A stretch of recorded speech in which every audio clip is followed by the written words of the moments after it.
Comment vois-tu ton avenir? Je serais une superstar en vrai. Mhm. Il n'y a pas besoin de. Une superstar, on sait déjà ce que c'est, donc il n'y a pas besoin d'expliquer.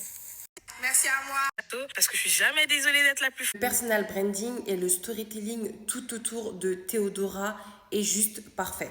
Comme vous avez vu dans les extraits que je vous ai mis, Théodora ne s'excuse pas d'être là où elle est. Elle dit clairement qu'elle sait qu'elle sera une superstar. Et d'ailleurs, elle peut se le permettre au vu de son talent. C'est très rare, je trouve, en France, de voir des artistes qui font de l'ego trip comme ça, qui n'hésitent pas à se remercier elle-même, puisque dans son discours aux flammes, elle a dit « merci à moi ». Et en vrai, c'est rare d'entendre ce type de discours. Comme elle le dit, elle ne s'excuse pas d'être la meilleure.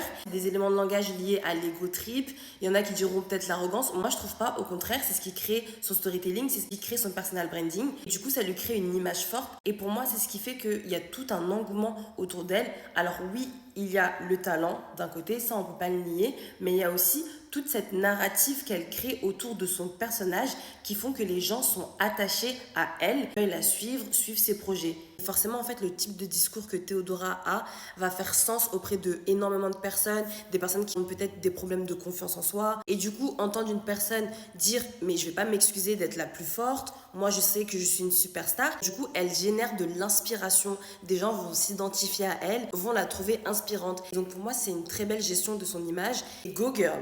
Et go girl. Franchement, go girl.